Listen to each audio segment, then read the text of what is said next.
Hello, everyone. Thank you so much for joining. Donald Trump won the presidency, and the GOP has picked up the Senate and the House.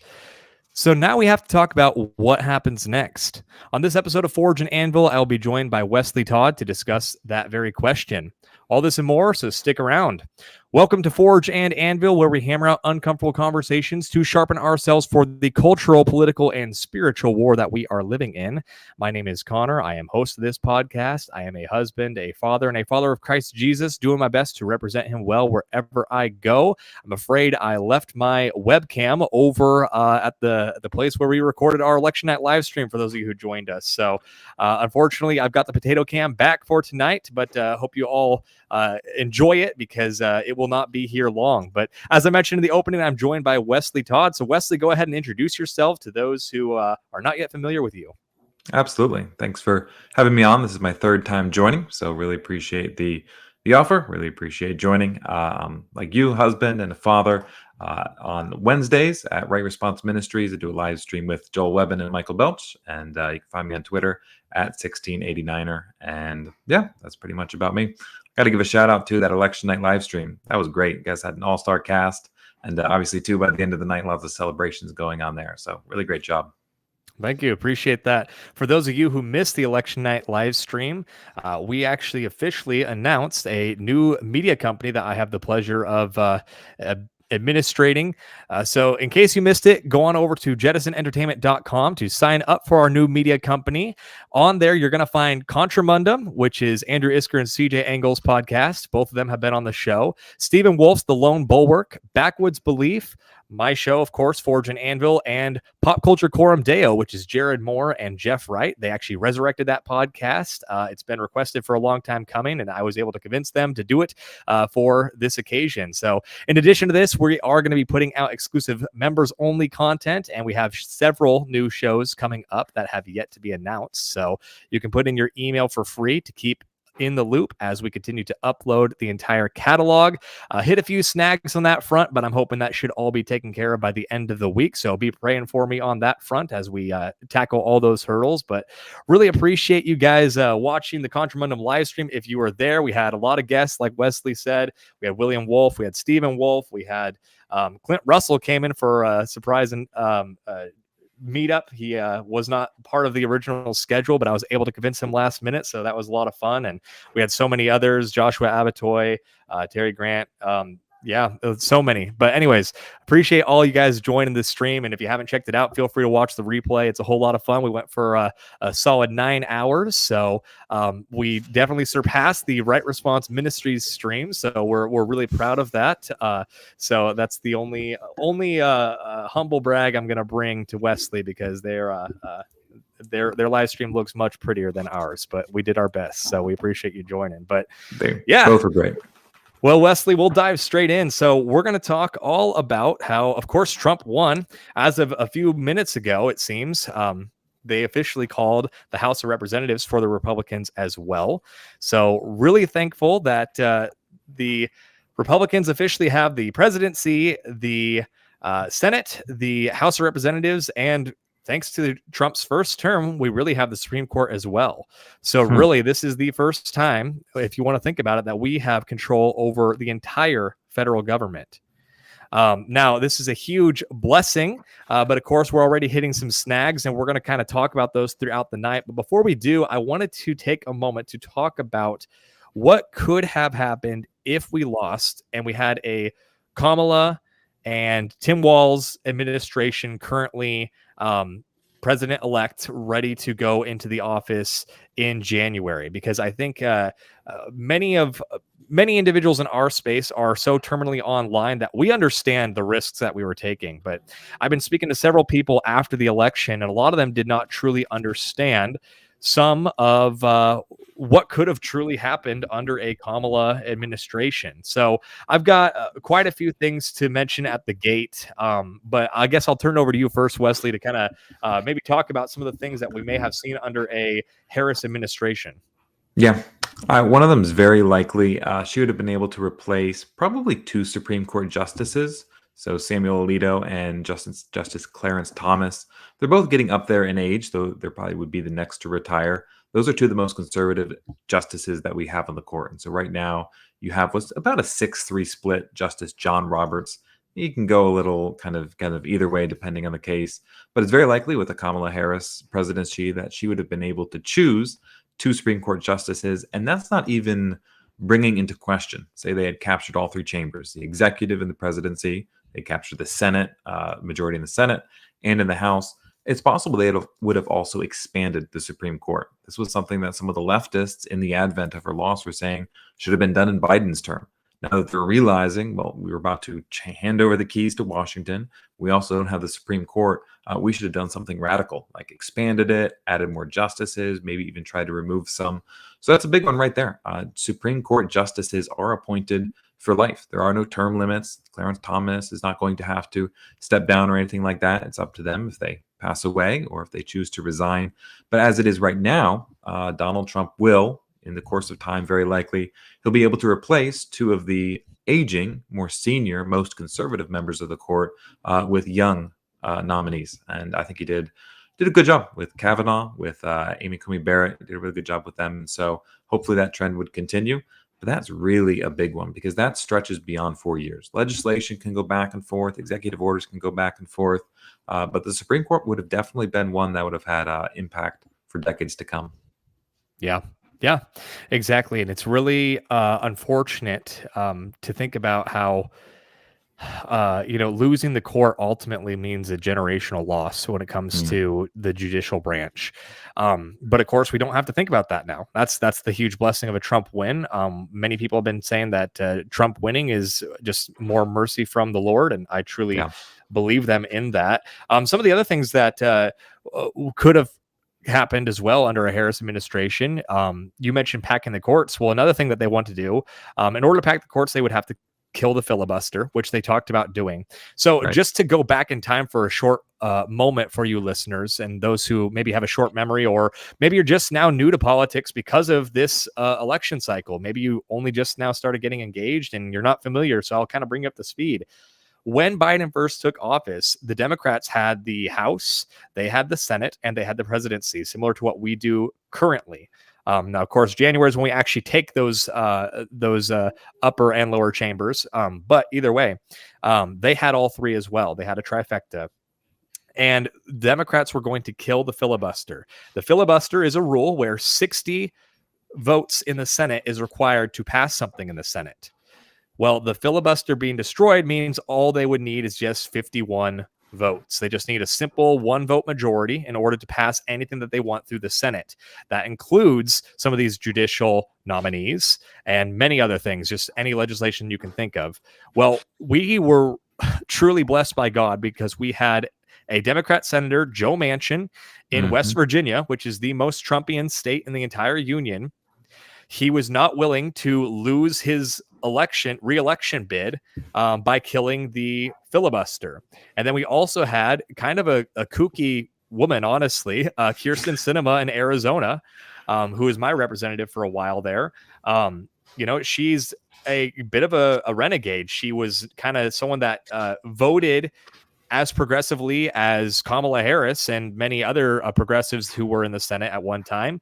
But she was willing to be an independent thinker, and she did not want to kill the filibuster as well. And then, of course, Arizona is a swing state. So there's also the electability aspect. But she did actually ultimately quit the Democratic Party because of the pressure that the party was putting on her to kill the filibuster. They were chasing her. Protesters were chasing her down in the bathrooms. It was like horrible harassment that she was undergoing. If those two Democratic senators had chosen to kill the filibuster, they only needed a simple majority vote to kill the filibuster. No clue why there's not a filibuster rule to killing the filibuster, but there is. But if they had killed the filibuster, Kamala Harris, I should say Joe Biden and Kamala, would have had the ability to enact almost any left-wing dream that they wanted. So one of the things that could have happened if Democrats took the Senate and the presidency and the House this go around, if we would have lost and Trump would have failed his 2024 reelection bid, they had the ability to create 2 new states. One of their dream projects is to create 2 new states, one of them being Washington, D.C., which would give them 2 hard left-wing senators in the U.S. chamber. And then, of course, Puerto Rico. So that would most likely, Puerto Rico might be a little bit more competitive than DC, but most likely we would have seen 4 U.S. senators be added to the 100 senators that we currently have, which would effectively give the Democrats a permanent majority in the Senate. And then, of course, that would give them additional electoral college votes, which makes their likelihood of getting the presidency significantly greater as well. So really, they were paving the way for permanent majority to where we eventually would have been similar to how California is a one-party state. We would have been a one-party country. Had some of these wildest fantasies come true. And we truly only lucked out because 2 Democrat senators decided on this one issue that they were going to remain principled. So I paint that picture to say that that is a dream project that the left still has in their minds, and they were foiled by 2 people in their party betraying them. Now, as a result, we were able to flip the House in the midterms, and that bought us some time to come back strong in 2024. But that is one more thing that we had. So Kamala Harris has talked about bringing back Roe v. Wade. Really, I think that they would probably go for something more extreme. They would probably do abortion up to birth or even beyond, as they have in some cases. So those are just a few more things that I wanted to make sure that I highlighted so that some of you listeners can know just how close we were to seeing totalitarian rule from the left starting in 2020. But by the grace of God, we were spared. And now we currently have the opportunity to take the ball and run as far down the court as we can. And that's what we're going to talk about for the rest of the episode. But feel free to add anything additional that you'd like, Wesley, to the if we would have lost conversation. Yeah, I mean, it goes to show, and this is what we're going to get into. The left goes for the kill shot. Like when it comes to politics is, as Carl Schmitt would say, it is friend enemy. And so Democrats knew that, and they got into office, and they did their absolute best to say, can we avoid having to do these elections again? You mentioned DC and Puerto Rico as states, but another big one would have been immigration. I forget even illegal immigration. Let's pretend for a minute they don't vote, which is pretty dubious. But even legal immigration, legal immigrants are going to vote for policies that would enable them to bring more friends and family over. And so if you had another 4 years of just rubber stamping every single application, Haiti, I think we imported something like, we did an episode on this, something like 4% of Haiti's population has come over in recent years. So whether it would be through adding senators in DC, representatives as well in Puerto Rico, whether it be through immigration, whether it would be through packing the court and adding seats to it, you have to understand that the last 4 years, I mean, there's a point where they were trying to use OSHA. And praise God, I think it was the Supreme Court or either a district court that shut it down. But they were trying to use OSHA to say if you employed over 50 people, 10 people, all of them had to get the vaccine. They were going for total control. We own you. You'll get in line and you'll get the jab. We will have our court packed and set for decades to come. We'll have our senators set like that. And so we're going to talk about winning, but you have to understand, like, if you're not thinking in these categories, what are the conditions that are going to afford me to win later? What's going to help us down the road? Because here's the deal. Trump will be in office 4 years.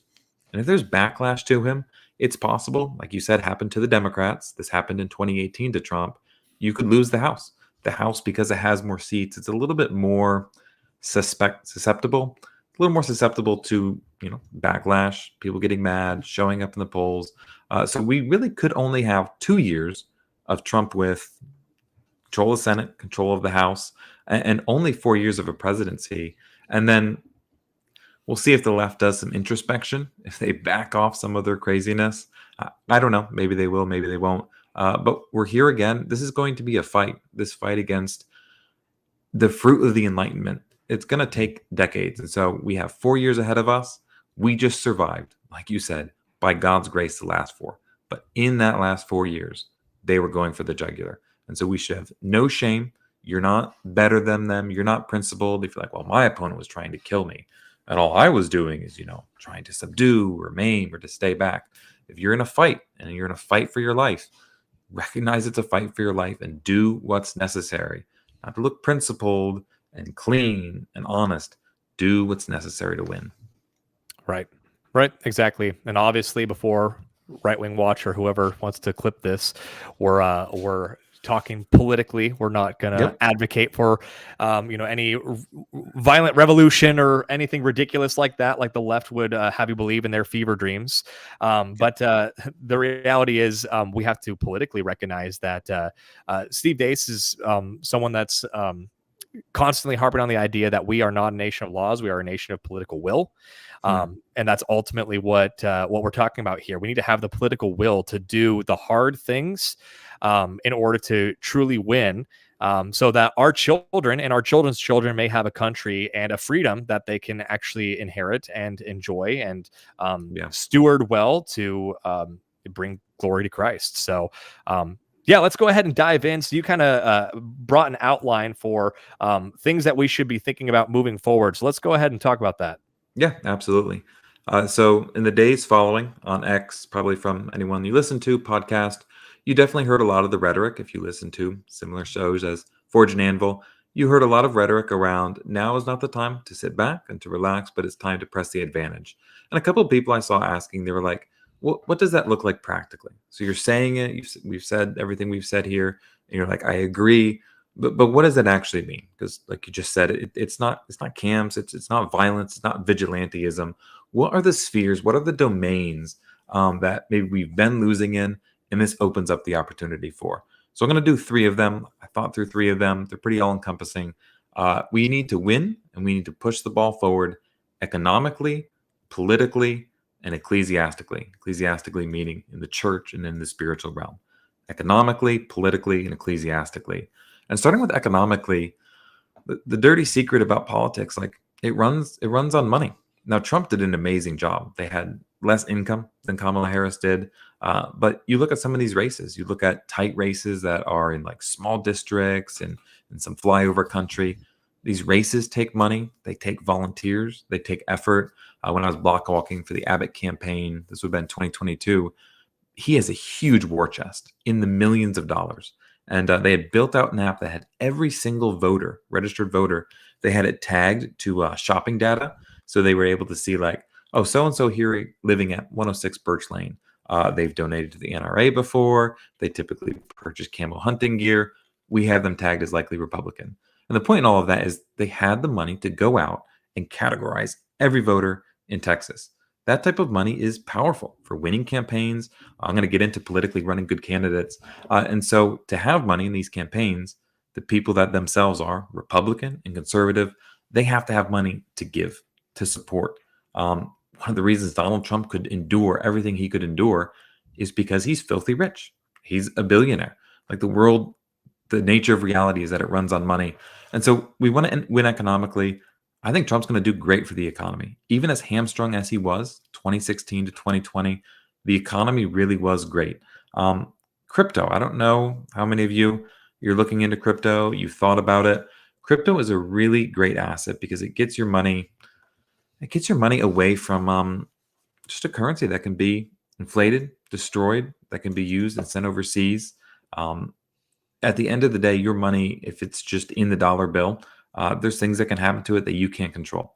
Crypto is a great way, not for your whole portfolio, not even for 50%. But I mean, Christians, thank God for Bitcoin. It was a big conference this year. I think it was in your neck of the woods, right? Yeah, it was Nashville. Yeah, Yep, we had Jordan absolutely. on for a short bit as well, and he was one of the main guys. Well, I think he was the main guy who put it all together. Yep. So crypto is a great space that Christians are involved in. Business building. This is going to be a great time, I really think, for starting businesses. It's going to be for getting venture capital loans, for getting small business loans, for starting something up. Here's another one that's going to be hopefully really big is tariffs. The Trump administration will see what they're able to do. It's very easy to promise. We'll get rid of income tax. But there's a real hope to replace a lot of what's going away or being taken, rather, from you as a taxpayer in income tax, that could be replaced by a tariff. A tariff is where anytime a external company, international company, they're bringing money into your company or into your country, you're putting a tariff on that. It could be 10%. So if you're importing $10 worth of electronics, 10% tariff would be $1. If you raise that to say 50%, so $10 worth of electronics, 50% tariff, that's then $15, 10 in obviously the item itself, $5 in the tariff. That is a huge source of potential income. This was actually the source of our income for I think, almost 100 years here in the US. And so if you can rescind income tax and you can build up tariffs, for one, not only do tariffs, for one, free you from the income tax, they also encourage domestic building. Companies would then say, okay, I'm building this thing or manufacturing it in China, but what if I did that here now? I don't have to pay that tariff to bring it in. I have all these laborers to choose from. I have less transportation costs. And so those are 4 reasons. There's tons of different reasons. Now is the time. Put the gas on, stomp on the gas, full speed ahead. Try to start something. Like the last 4 years, especially towards the end, multiple guys in our church laid off. Their businesses weren't doing well. I know guys that have started things, they've struggled to get them off the ground. Um, I think now is going to be a really great time to do that. And by God's grace, especially with some of these things like crypto, just the overall market going up, hopefully that means in 4 years, on average, the average Christian man, the average Christian family, they have a lot more in their wallet. Again, that affords them flexibility to maybe run for office. Certainly affords them the ability to support, to donate to those candidates that we would love to see hold office. Yeah, exactly. Or to write a big fat check to Right Response Ministries so that Wesley can get a fat paycheck as well and keep doing the good work that he's doing over there with Joel. And but truly though, that is what we're talking about here. You have the ability when you are a prosperous and responsible Christian business owner to truly bless those who are doing the work. Not everyone is fit to run for office. Not everyone's fit to run a podcast or be in the media space or whatever other controversial positions that we might take. But everyone is fit to at least supply, arms and ammunitions to the fighters. And of course, I'm speaking metaphorically again. But Absolutely. but truly that is something that all of us have the ability to do. So let's go ahead and move on to winning politically. So I'm going to go ahead and just take over and mention a couple things that I think of immediately politically. Well, really just one big thing, and then I'll let you kind of talk a little bit more broadly, Wesley. But in the immediate, we are currently watching the Senate go through a leadership battle. Currently, there is Senator Cornyn, who I believe is actually your amazing senator from Texas, who's lucky he still has a job. He's very liberal for being a Texas senator. Honestly, we were joking on the live stream how they say don't mess with Texas, and I think the saying has been changed recently to you can mess with Texas a little bit, and Cornyn is an example of that. Cornyn, it's Cruz, and then Oklahoma, the reddest state in the nation, has 2 just embarrassing senators as well. So you have like the reddest spot, the most conservative places in the nation, and 4 of the corniest senators in public office. Yeah, exactly. I'll just throw this chat up there to make the criticism I gave you a little bit better. So Treadle says, Right Response Ministry keeps racking up the W's, much deserved. So there we go. Thanks, Treadle. Appreciate you. But yeah, so currently, though, we are seeing a leadership battle. So talking about senators who are not representing their people well. Right now, we have an opportunity. Mitch McConnell has been the Senate leader for, I believe, 18 years. And he is officially retiring. He's glitching out, and he is well into his sunset years. So he has finally announced retirement. As a result, Cornyn has really been the guy that is set to essentially inherit the Mitch McConnell leadership role. Him and John Thune, both of which are senators that will just continue to be Mitch McConnell Part 2. Only, to be honest, they're less intelligent and politically savvy than Mitch McConnell is. Mm-hmm. So it will probably just be a much dumber version of the Mitch McConnell leadership. And then the other person that we have currently in the running for leadership is Rick Scott. Now, honestly, Rick Scott is not the most conservative guy. I really don't think he's a true believer in the Trump agenda. I don't think he's a true populist. But I think that he's willing to work with Trump transactionally. Ideally, I'd love to see a Rand Paul. I'd love to see a Mike Lee or someone like that get into leadership. I also love the idea that people have been floating out of letting J.D. Vance actually reside over the Senate, as many vice presidents have done in our history. But I think the most realistic option that we see on the table right now is Rick Scott. Now, currently, there's a lot of senators, including Tennessee's own Marsha Blackburn, who have not come out and stated that they are supporting Rick Scott. Now, this would be a huge betrayal to voters everywhere because we do not want a Mitch McConnell type.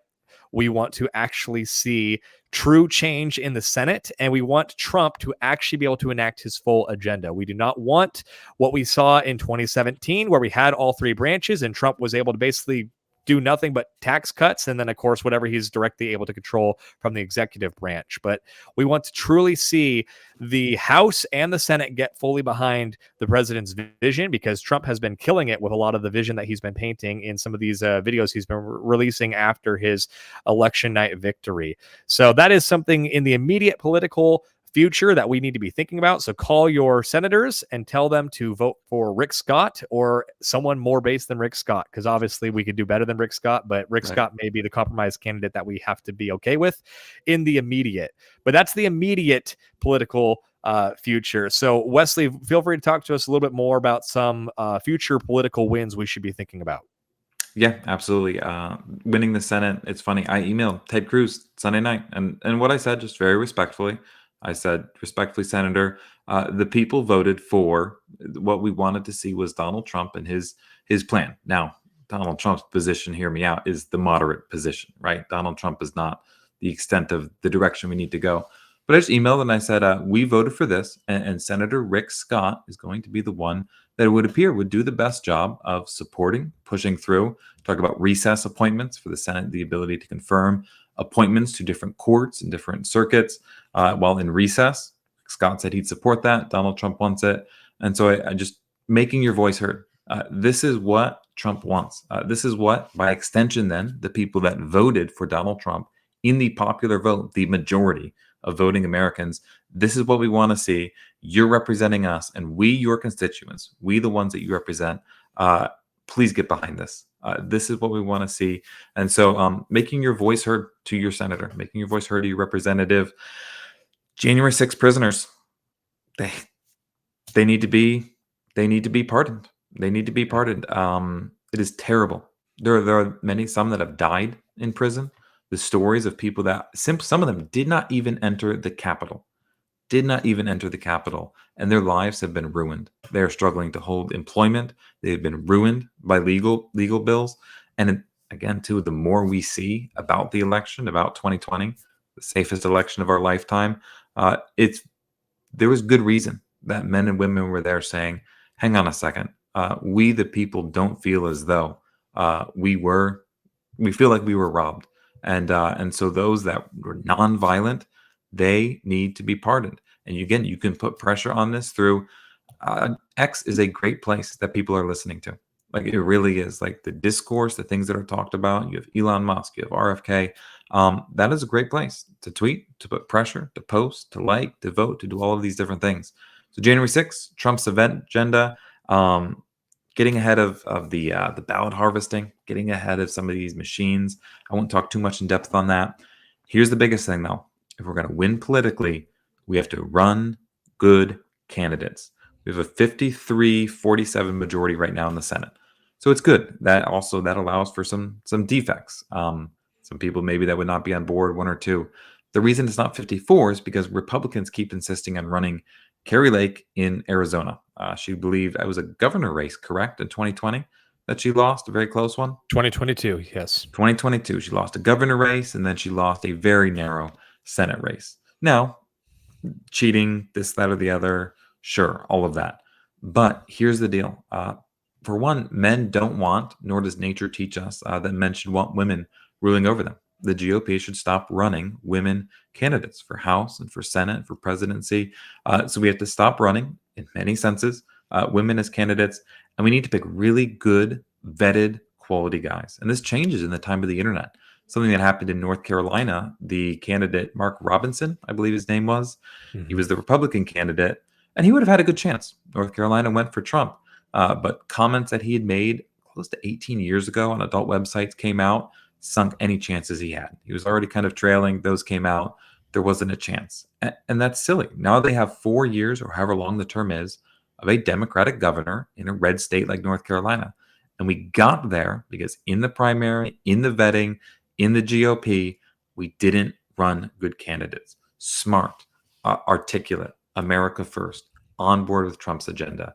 Men, young men, men that are like JD Vance's age. He's 39. Those are the future, and the more we put them on the ballot, the more you put like Dusty's an anomaly in the sense, Oklahoma State Senator Dusty Devers. He's a bit of an anomaly in the sense that he probably couldn't have won that race in many other places. Oklahoma is blood red, praise God, and he won in one of the reddest districts in Oklahoma. But even still, as many Dusties as we can put forward, and maybe they have to run different campaigns or be more careful about the rhetoric that they use. But as many of those as we can put forward at the state level, certainly, and at the federal level, that means 2022 or 2026, 2028. What you have incoming are just fresh troops to the fight, replacing senators, replacing representatives. They've aged out. They're not on board with the agenda.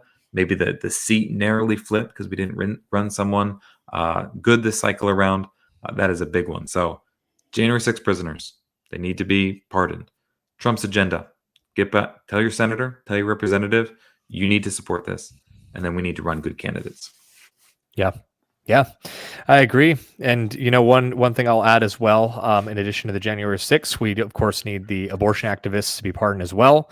Under the FACE Act, Joe Biden and his DOJ have been persecuting abortion activists, anti-abortion activists, I should say. Like Paul Vaughn was a Tennessean here that had the feds showing up at his door for singing hymns in an abortion clinic. There's a couple others from Tennessee as well. So we need those individuals to be pardoned.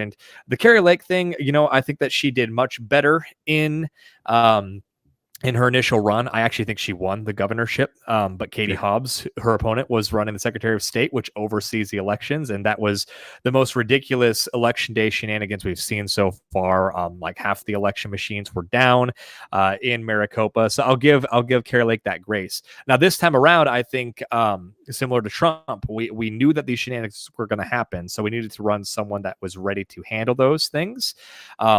I don't want to put it all at the feet of Kari Lake because there's so much going on specifically in Maricopa, but your point still stands. We need good candidates regardless of these shenanigans. So but let's go ahead and move on to the realm of church life. Where can we win there? Yeah, so I mentioned economically, winning in business, politically, winning the culture war through that, and then finally in the church. And sadly, people love to say like it's kind of the church and then downstream of it is politics and culture and everything like that. But if we're honest, the church is more influenced by those things and typically more shaped by them than we like to admit. Really what's changing a lot, and this is bigger than Trump, is kind of getting popular to be conservative again. Like we've seen the trad wife thing for about 2 years. That's in an earthly sense, like a kind of like human level. That's a good thing. People are like, hey, I want to work the land. I want to have children. I want to be, married to a spouse and not out at the nightclub on the weekends. So we've seen a resurgence in traditional values actually being kind of celebrated and kind of extolled and kind of upheld, which is a good thing. Like a society, even if it's not Christian, if it promotes those things, that's still going to bless the people temporally. Again, in the eternal sense, of course, they wouldn't necessarily be blessed, but that's still a blessing temporally. And so what the church needs to do is people are looking for this. And I'm going to say young men especially. Young men, if you look at the graph of young women and young women are trending more and more and more liberal. Abortion for women aged 18 to 29 was their number one concern, their number one issue when it came to this election. So young women are trending liberal. Young men are trending and are overwhelmingly conservative. And here's the deal. Pastor, small group leader, just even good godly man who's a little bit older, those young men want you to be that person they're looking for. They want you to be strong. They want you to be masculine. They want you to be traditional.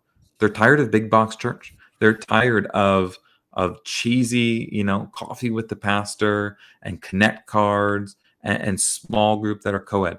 No, they want men and they want the church that is rooted and grounded, not just in, I don't know, the seeker sensitive movement 15 years ago. They want a church that's grounded in its 2,000-year history, the Christianity that beat back the Muslims and the Turks, the Christianity that conquered the West, the Christianity that came to the New World, the Christianity that created this wonderful civilization we have. Young men are looking for that. And It's so easy. Like, you would be a fool not to, if you are in this camp and you realize I've been soft, I've been effeminate, I've been limp wristed, speaking to social issues, speaking to culture. I repent. What's actually on the other side of that repentance, a lot of good men have paid the price already. They were doing it right, they were preaching these things before it was popular. But if just yesterday you came to that realization, then there is a whole group. There's a generation of young men. Many of them, unfortunately, they've been raised by video games. Some of them, not all, but some, fathers absent in the home. But if you'll give them and you'll preach the gospel and you'll have the masculine, rugged Christianity of Jesus, of Peter, of David, of Moses, you're going to really see, I really think, a blessed church. You're going to see marriages. You're going to see young men back to economics and back to politics. You're going to have young men building businesses. You're going to have them getting involved in politics. You're going to have them working with their hands. You're going to have them getting in shape. So that's just because cultures and societies and churches, they go how the men go. Like, at the end of the day, the question, like, well, where will this church be in 50 years? Like, it's going to be the elders, the men that are leading it. And then it's going to be the men that they surround themselves with. And so when it comes to winning ecclesiastically, it's winning the hearts of the next generation, loving them. Some of these young men, they've been watching Andrew Tate and Nick Fuentes for the last 4 years. They're going to be rough around the edges. It's crazy. In my neighborhood, this happened. I heard about it. Someone drove by a group of young women, 2 young guys, and they shouted, "Your body, my choice," which is echoing Nick Fuentes. Are you ready to reach out to those guys? Are you ready to give them the gospel? Are you ready to be patient with them? It says in Ephesians, "Fathers, do not exasperate your sons, so that they come to you as sons, and they come to you young and they come to you immature." Are you committed and ready to not exasperate them, but to train them up and then see in probably not quite 4 years, but 8, 10 years, the men that they become, not just men, but men that are leading in all these realms and the church. Yeah. Yeah. I've mentioned before the statistic on the show, and I don't remember the statistic offhand. Smash Bales, I think, originally had posted a graphic that showed that when you reach the men, it is like a 80% likelihood that the family will follow them in going to church and receiving the gospel message. Whereas if you reach the woman, it's like 13% likely that the husband and the children will follow her, and it's like 7% likely if you reach the children. Yep. And yet our churches have spent so much time focused on the child care and the women's ministries, and very few churches have men's ministries, and the ones that do oftentimes are very ineffective because they oftentimes have either very effeminate traits, or even if they have masculine traits, they ultimately end up being just conversations, never any action, and men crave action. We can sit around and we can confess and we can, talk about accountability and, where we failed in our spiritual life all day long. And that's obviously important. It has a place. But that cannot be the only thing that a men's ministry does. Men also then need to be told, all right, this is a battle that we're going to go fight. This is a spiritual battle that we can engage in. Let's go there. Let's do it. Let's show up to our school board meetings and present them the unashamed gospel. Let's show up to a widow's house and just clean up her yard, do service projects. There's a lot of different things that men can do, but that camaraderie is needed. But either way, I bring up that statistic to say that we're reaching the young men in the conservative movement. That the church just needs to actually embrace its role and disciple these men, because I think the fact that we already are winning the young men means that we're going to win the culture long term. I think that's what those statistics tell us. The question becomes, will the church step up to where it can attract the conservative men? Because the conservative movement has reached them, but the church is not fully engaged in the conservative movement. And I'm using conservative in the political sense, the Trump movement, the MAGA movement, whatever you want to label it. William Wolf has mentioned how the church is in the bus, but we are not driving. I think we need to realize that is our position. But we have the ability to jump up a few seats in the bus and get a little bit closer to the driver if we're willing to actually engage in the political realm. And, guys like Dusty Devers are showing how it can be done. William Wolf is showing how it can be done. He was in the former Trump administration. we're hoping he can be in the next one. I have no clue what his plans are on that front, but either way, the church should not abandon politics altogether, because the political movement that has been built by Trump and the cultural movement that has been built by guys like Andrew Tate has many Christless ideas that are percolating in these movements. But the church has the ability to show up there and chew the fat and spit out the bones and retain the things that individuals like Andrew Tate are pointing out that are true. And be able to discard the things that he is pointing out that is leading these men down a road where they think that being a man is to sire 30 children with 30 women. In reality, it's to sire 30 children with one woman. I was about to say, the 30 children part is fine. It's just the other half of it. Right. And obviously I'm joking to some degree here, but either way, the point is many of these movements have half truths and the church has the full truth. So we need to be willing to take it to these men that are already being won over by this movement that has some things correct. Now the church needs to not be so afraid to get its hands dirty in the realm of the politics that we abandon this opportunity to reach these young men altogether. Yeah. This Trump thing, and maybe I can end here, but this is so much bigger than Trump. You go to Russia, Aaron McIntyre was talking about this. So Russia was a communist nation until the wall falls in 89. But after it falls in 89, Russia is a full-blown, very nationalistic, Christian nation right now that's, again, just in this last year, banned LGBTQ ideology, has declared it a terrorist organization. And so Russia, the point I bring out about being communist until 89, they're further ahead, right? If you kind of have liberalism and managerialism now, like Russia they were early. But that means that pendulum swing that's happening is also a trend that's going to happen. We saw this with Brexit in 2016. You saw this with Trump in 2016. You see it now with the rise of the Alternative for Deutschland, the AfD. Historically, they're still liberal, but like a right-wing party in Germany. This is not just that, like, in a very unique niche context, people wanted to vote for Donald Trump. No, nationalism is replacing globalism. Tradition is replacing modernity. Strength is replacing weakness. So it's not just about like an election. It's not just about what happens here or there. People are rejecting postmodernism. They're rejecting transhumanism. They're rejecting being deracinated and replaced with infinity immigration. And the point in all of this, I say this about building businesses and politics and the church. The bus, you can get on the bus or you can be left behind. Some people, they hold so closely all these modern shibboleths and all these modern ideals, and they hold the post-war consensus. It's literally disintegrating in their hands. It's so rapidly coming to an end. Guys that you thought were radical 5 years ago, like they will be, and I know them. I can think of their names. They will be in your rearview mirror on the left in 5 years. You think they're radical? Oh my goodness. They will probably appear moderates. Things are changing quick. And so Christians, they know the times, they know what to do in the times, they put the hand to their plow, they have calluses in doing it. But God blesses that hard work. And I think what's ahead is a difficulty, yes, but the good kind of difficulty where we build something that lasts. Well said. Yeah, I think that's a great place to wrap it. Well, thanks a bunch for joining for a third time, Wesley. Really appreciate you. Where can people go to keep up with you and everything that you're doing? Yeah, so Right Response Ministries, Wednesday live stream. Hopefully, Lord willing, going to more shows next year. So look forward to that. And then on X/Twitter at 1689 or just 1689 ER.